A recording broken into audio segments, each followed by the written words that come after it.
बबनराव 30 वर्षाचा तरुण आहे आणि तो एका कॉन्ट्रॅक्टमध्ये काम करतोय. त्याला 20,000 रुपये पगार आहे. त्याच्यामुळे मग त्याचं आता वय लग्नाचं झालेलं आहे. त्याच्यामुळे त्याच्या घरच्यांनी एका मुलीसोबत त्याचं लग्न ठरवलेलं आहे आणि 25 वर्षाची कविता हिच्यासोबत लग्न त्याचं ठरलेलं आहे. बबनराव हा तालुक्याला राहणारा मुलगा होता. जवळच्याच एका छोट्याशा फॅक्टरीमध्ये तो काम करत होता आणि कविता त्यांच्या गावापासून तालुक्यापासून 20 किलोमीटर अंतरावरती एका छोट्याशा खेडेगावामध्ये वाढलेली होती आणि त्यांचं आता लग्न ठरलेलं आहे. लग्न झालं आहे. कविताच्या गावी खेडेगावामध्ये लग्न झालेलं आहे.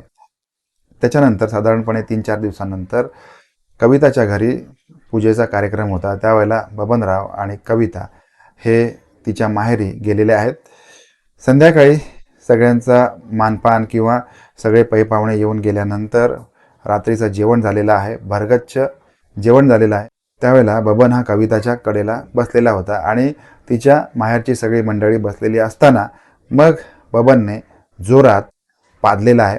आता हा पाद इतका जोरात होता, इतक्या जोरात बबन पादलेला बघून मग कविताने मान खाली घातलेली आहे. तिला कसं तरी झालंय, लाज वाटलेली आहे. आपल्या माहेरच्यांच्या समोर आपला नवरा इतक्या जोरामध्ये गॅस सोडला, पादला, याचं तिला वाईट वाटलंय. त्याचबरोबर ती मनातून खजील झाली आणि पटकन या सगळ्या मंडळींमधून उठून दुसरीकडे निघून गेली.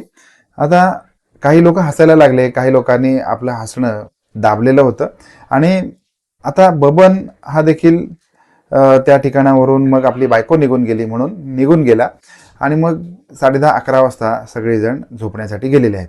दुसऱ्या दिवशी सकाळ झाली. सकाळ झाल्यानंतर सकाळचे सगळे कार्यक्रम उरकलेले आहेत आणि आता बबन आणि कविता हे दोघेही आपल्या घरी जाण्यासाठी निघालेले होते.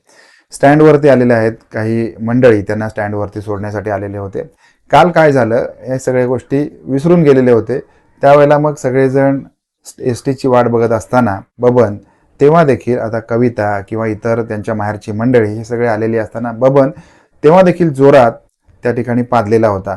आता आजूबाजूची मंडळी खो खो करून हसायला लागलेली आहेत. प्रत्येकाला आता हसणं आवरत नव्हतं. आपला गावचा जावई इतक्या जोरात पादला हे बघून आता प्रत्येकाला हसू आवरत नव्हतं. पण आता त्याच्यासोबत त्याची असणारी बायको कविता ही एक खेडेगावामध्ये वाढलेली मुलगी होती. तिच्यावरती थोडेफार संस्कार देखील होते. त्याच्यामुळे मग तिने पुन्हा मान खाली घातलेली आहे. तेवढ्यात एसटी आलेली आहे. एसटीमध्ये हे दोघे चढलेले आहेत. टाटा बाय बाय झालेले आहे. एका सीटवर कविता आणि बबन बसलेले होते. कंडक्टर आलेला आहे. कंडक्टरने दोघांचंही तिकीट फाडलेलं आहे आणि आता एस टी सुरू झालेली आहे. एस टीमध्ये सुरू झाल्यानंतर काही वेळानंतर बबन पुन्हा एकदा आवाज करतो आणि हा आवाज सगळ्यांनी ऐकलेला होता. त्याच्यामुळे आता पुन्हा एस टीमध्ये सगळ्यांचा हशा झालेला आहे आणि काही वेळानंतर एस टी वेगवेगळी गावं घेत त्यांच्या तालुक्याच्या ठिकाणी आलेली आहे. दोघे जण खाली उतरलेले आहेत. कविता अधूनमधून आपल्या नवऱ्याकडे बघत होती, मान खाली घालत होती. तिच्या मनामध्ये आता वादळ तयार झालेलं होतं. आपला नवरा सगळ्यांसमोर पाहतो याच्या कारणासाठी तिला खूप मनातून खजील झालेली होती. त्याचबरोबर तिला थोडासा नवऱ्याचा राग देखील आलेला होता. काय झालं असतं, थोडंफार कंट्रोल केलं असतं किंवा बाजूला जाऊन त्याने आवाज केला असता, पण हा सगळ्यांसमोर पादला किंवा आवाज केला या गोष्टीचा तिला मनोमन राग येत होता. आता दोघेही न बोलता आपल्या घरी गेलेले आहेत. कविता तिच्या सासरी गेलेली आहे.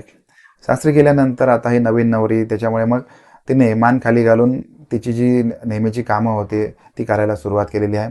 आता 2 दिवसानंतर बबनने देखील आपलं काम जॉईन केलेलं आहे. तो कामावरती जायला त्याने सुरुवात केलेली आहे.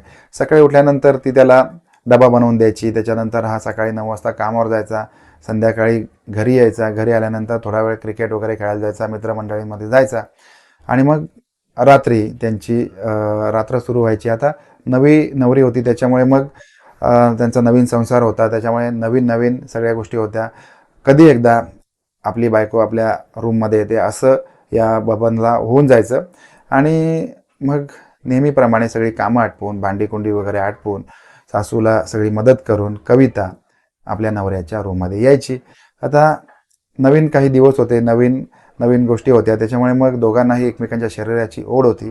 त्याच्यामुळे मग एकमेकांसोबत आल्यानंतर दोघांनाही मजा वाटायची आणि हे दोघे नवरा बायको एकमेकांमध्ये अगदी सगळ्या आपल्या शरीराचा आनंद घेत होते, सुख घेत होते. पण त्या दिवशी मात्र आता कहर झालेला होता. कारण ज्या वेळेला हे दोघेही एकत्र आले त्याच वेळेला बबनने नेहमीप्रमाणेच मोठा आवाज केला आता हा आवाज ऐकून कविता हिला राग आलेला आहे, पण तिने आता नवीन लग्न होतं तर बोलायचं कसं, आपला नवरा आहे, जर का चिडला तर मग आता आपण शेवटीला काही गोष्टींची आपण एखाद्याला क्षमा देखील करत असतो, तसंच झालेलं होतं. तिने तिच्या नवऱ्याकडे दुर्लक्ष केलेलं होतं, कारण एक ना एक दिवस हा सुधारेल. कदाचित लग्नाचा काळ होता, लग्नाच्या काळामध्ये जास्त जेवण झालेलं असतं, बऱ्याच ठिकाणी आग्रह झालेला असतो, त्याच्यामुळे मग आपल्या माहेरच्याने देखील आपल्या जावयाला आग्रहाने वाढलेलं होतं आणि हे लग्नाचे 10-12 दिवस हे धामधुमीचे असल्यामुळे तिने या सगळ्या गोष्टीकडे दुर्लक्ष केलेलं होतं. आता नैसर्गिकपणे एखाद्याला आवाज करण्याची सवय असते, त्याच्यामुळे मग तिने या सगळ्या गोष्टीकडे दुर्लक्ष केलं आहे. पण त्या रात्री मात्र कहर झालेला आहे. त्यांचा आता संबंध सुरू झालेला होता, रंगात आलेला होता. नव्याचे 9 दिवस, त्याच्यामुळे मग दोघांनी एकमेकाला मिठीत घेतलेलं होतं आणि मग त्यांचे जे कार्यक्रम सुरू असतानाच बबन पुन्हा एकदा त्याने आवाज केला आणि 2-3 वेळा त्याने आवाज केल्यामुळे, आता स्पष्ट शब्दात सांगायचं झालं तर पाजल्यामुळे त्या कविताला आता त्याची खूप घाण वाटलेली आहे, राग आलेला आहे. 8-10 दिवस झाले, आता सगळं रुटीनमध्ये आलं आहे, तरी देखील हा आता रात्री आपल्या बेडरूममध्ये देखील येऊन पाहतो किंवा आवाज करतो. या सगळ्या गोष्टीचा तिला राग आला आहे आणि मग ते कार्यक्रम सुरू असतानाच कविताने बेडरूममधून त्या बेडवरून बबनला जोरात ढकलून दिलं आहे आणि बबन आता एकदम शॉकमध्ये होता. कारण काय झालं, कारण अचानक त्यांचे कार्यक्रम रंगात आलेले असतानाच बबनला ढकलून दिल्यामुळे मग त्याला देखील राग आला आणि दोघंही आता ज्या अवस्थेमध्ये होते त्या अवस्थेमध्ये एकमेकांशी भांडायला लागलेले आहेत, मोठमोठ्याने भांडायला लागलेले आहेत. आता आजूबाजूचा परिसर शांत होता, त्याच्यामुळे मग त्याने दोघांनीही आपला आवाज कमी केला आणि मग भांडायला सुरुवात केलेली आहे. कविता त्याला म्हणते की तुझा हा जो पादरा स्वभाव आहे, आवाज करण्याचा स्वभाव आहे, हा सोडून दे, नाहीतर मात्र आपल्या दोघांचं भांडण होईल. कसं असतं ना, कविता एका छोट्या गावामध्ये राहिलेली होती, त्याच्यामुळे तिला ह्या सगळ्या गोष्टी नवीन होत्या. कारण एका घरामध्ये असताना अशा गोष्टी जर का ऐकायची सवय नसेल, बघायची सवय नसेल, तर मात्र थोडासा संकुचितपणा येऊ शकतो. तसंच झालेलं होतं. कविता तिच्या नवऱ्यावरती डाफरत होती, हा देखील तिच्या अंगावरती धावून जात होता आणि मग दोघांचं जे भांडण आहे हे विकोपाला गेलेलं आहे आणि दोघेही एकमेकांकडे पाठ करून झोपलेले आहेत. सकाळ झालेली आहे, सकाळ झाली, त्याच्यानंतर कविता उठली, तिने आपली कामं सुरू केली. बबन देखील उठला, त्याने देखील आपली कामं सुरू केली. नेहमीप्रमाणे तो कामावरती गेला, कामावरती घरी आला. त्या दिवशी दोघेही एकमेकांशी बोलले नाहीत, पुढचे 2-3 दिवस एकमेकांशी बोलले नाहीत. कारण बबनचा हा जो आवाज करण्याचा स्वभाव होता, हा आवाज करण्याचा स्वभाव तिला बिलकुल आवडत नव्हता. दोघांनी एकमेकांशी बोलणं टाळलेलं होतं, एकमेकांचे संबंध आता संपलेले होते. आता ही गोष्ट तिच्या सासरच्यांच्या लक्षात आलेली आहे. त्याच्यामुळे आता आपली सून आणि आपला मुलगा एकमेकांशी बोलत नाहीत. लग्नाला 8-10 दिवसच झालेले आहेत आणि या 10-12 दिवसांमध्ये दोघांमध्ये इतकं काय भांडण झालं. कारण शक्यतो लग्नामध्ये जर का नवीन लग्न झालेली जी मंडळी असतात, हे 4-6 महिने तरी एकमेकांसोबत गोडी गुलाबीने राहत असतात. पण 8 दिवसामध्ये यांच्यामध्ये काय झालं याचा शोध घेण्याचा प्रयत्न देखील यांनी केलेला आहे. पण कविता आपले सासर सोडून आपल्या माहेरी गेलेली आहे आणि माहेरी जाऊन तिने राहायला सुरुवात केलेली आहे. तिचं सासर सोडून तिच्या माहेरी येते. माहेरी आल्यानंतर कोणाला काही सांगत नाही, बोलत नाही. आता काही दिवसानंतर 2-4 दिवस गेले, सगळ्यांनी कविताचा पाहुणचार केलेला होता आणि आता सगळ्यांनी विचारायला सुरुवात केलेली आहे की नक्की झालं काय, तुमच्या नवऱ्यासोबत भांडण झालं की तुझ्या सासूसोबत भांडण झालं की इतर तुला सासरी कोणी काही बोललं, कोणी काही सासरी तुला जाच करतं का. या सगळ्यांचा प्रश्नांचा भडीमार तिच्यावरती तिच्या माहेरची मंडळी करत होती आणि आता कविता मात्र काही बोलायला तयार नव्हती. कारण आपला नवरा आवाज करतो, आपला नवरा पाहतो, हे सगळं सांगायला देखील तिला लाज वाटत होती. त्याच्यामुळे मग शेवटीला धीर करून तिने तिच्या बहिणीला हे सगळे गोष्ट सांगितलेली आहे की माझा नवरा हा रात्रंदिवस पादत असतो, 4 चौघात देखील पाहतो, त्याच्यामुळे मला लाज वाटते, मी शरमेने मान खाली घालते. आता जर का त्याने त्याची सवय सोडली नाही तर मात्र आमचा संसार अवघड आहे. मी त्याला हे सांगून बघितलं तरी देखील तो म्हणतो की ह्या सगळ्या नैसर्गिक गोष्टी असतात, तर मी काय करू, मला आवाज करण्याची सवय आहे.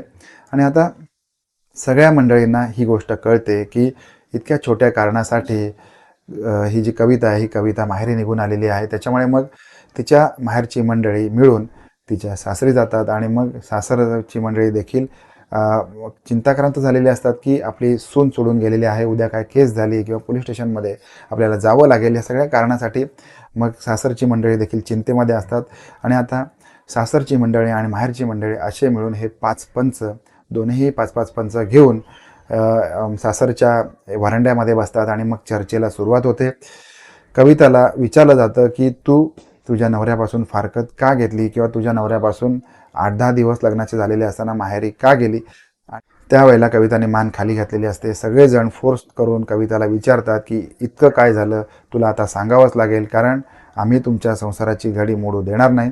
त्यावेळेला मग कविता मान खाली घालून सांगायला लागते की मी माहेरी गेलेली असताना, पहिल्यांदा माहेरी गेलेली असताना सगळ्यांसमोर माझ्या नवऱ्याने आवाज केला, तरी देखील मी त्याला काही बोलले नाही. त्याच्यानंतर आम्ही माझ्या माहेरून सासरी निघालो, त्यावेळेला बस स्टँडवरती सगळ्यांसमोर त्याने आवाज केला. त्यानंतर एस टीमध्ये गेल्यानंतर देखील त्याने आवाज केला आणि त्याच्यानंतर माझ्या सासरी असताना देखील तो 4 चौघांमध्ये आवाज करत असतो, पादत असतो. ही गोष्ट जेव्हा या सगळ्या पंचांसमोर तिने सांगितली, त्यावेळेला मात्र सगळ्या पंच मंडळींना हसू आवरेनासं झालं. सगळेजण मोठमोठ्यांदा हसायला लागले. आता काही वेळानंतर सगळेजण शांत झाले. आता ह्या दोघांनाही या सगळ्या पंचमंडळींनी वेगवेगळं बसवलेलं आहे आणि मग दोघांनाही सांगायला सुरुवात केलेली आहे की या सगळ्या गोष्टी असतात त्या नैसर्गिक पद्धतीने होत असतात, तरी देखील 4 चौघांमध्ये पादणे किंवा आवाज करणे ही चांगली गोष्ट नाही आहे. ही गोष्ट ज्यावेळेला पंचमंडळींनी बबनला सांगितली, त्यावेळेला मात्र बबन ही गोष्ट मानायला तयार नव्हता, कारण त्याला असं वाटत होतं की मी काय मुद्दाम ह्या सगळ्या गोष्टी करत नसतो, आपोआप होत असतात. तरी देखील मग पंचमंडळीने त्याला सांगितलं आहे की बाबा रे, या सगळ्या गोष्टींपेक्षा तुला तुझा संसार महत्त्वाचा आहे. हा संसार टिकवायचा असेल तर मात्र तुला या सगळ्या गोष्टींवरती कंट्रोल ठेवावाच लागेल. तुझी बायको नाकी डोळे नीटच आहे, दिसायला सुंदर आहे, काही वेळानंतर तुम्हाला मुलं बाळ देखील होतील आणि मग तुमचा संसार सुखाचा होईल. पण हे सगळं होण्यासाठी तुला मात्र तुझी सवय आता तुला कंट्रोल करावं लागेल. कसं करायचं ते तुझं तू बघ, पाहिजे तर एखाद्या चांगल्या डॉक्टरचा सल्ला घे. आता दुसऱ्या बाजूला जिथे कविताला या पंचमंडळींनी घेतलेलं असतं, काही त्याच्यामध्ये बायका देखील असतात, त्या देखील त्याला समजवतात की या गोष्टींकडे, काही गोष्टींकडे दुर्लक्ष करायचं असतं. तू तुझ्या नवऱ्याला प्रेमाने सांग किंवा 4 चौघात या सगळ्या गोष्टी करू नको, असं तू त्याला प्रेमाने सांगितलं तर तुला नक्की ऐकेल. पण मात्र या सगळ्या गोष्टी करत असताना संसार मात्र तुम्ही मोडू देऊ नका, असं सगळी पंचमंडळी या दोघांनाही सांगतात, दोघांना एकत्र बसवतात. काही प्रसंगी या दोघांना दम देखील देतात आणि यांचा संसार पुन्हा एकदा सुरू होतो. बबन एका चांगल्या डॉक्टरकडे जातो, तिथे त्याचे उपचार घेतो, त्याचे जे काही प्रॉब्लेम्स असतील ते सांगतो आणि आता दोघांनाही चांगला संसार सुरू झालेला आहे. दोघांनाही त्यांचं जे शारीरिक जीवन आहे, दोघेही एकमेकांसोबत वेळ घालवतात चांगला. बबनच्या बायकोला वेगवेगळ्या ठिकाणी फिरायला नेतो, ती देखील आपल्या नवऱ्याच्या सगळ्या आवडीनिवडी सवयी जपते. त्याचबरोबर आपल्या नवऱ्याला काय गोष्टी खायला घातल्या की त्याचा त्रास कमी होईल याचा देखील तिने अभ्यास केलेला होता आणि मग त्याप्रमाणे त्याच्या जेवणा खावण्याच्या सवयी देखील बदललेल्या होत्या. त्याच्यामुळे मग आता एकंदरपणे दोघांनीही चांगल्या प्रकारे संसाराला सुरुवात केलेली आहे. आपल्या अवतीभोवती अशा अनेक घटना घडत असतात ज्याची बातमी होत नाही, पण मात्र या घटना घडत असतात आणि याची चर्चा देखील आजूबाजूला होत असते. अनेक मंडळी या गोष्टी संयमाने घेतात, तर काही मंडळी या गोष्टी रागामध्ये घेतात. तुमच्या अवतीभोवती अशा काही घटना तुम्ही बघितलेल्या आहेत का, ज्यायोगे असे संसार तुटलेले असतील किंवा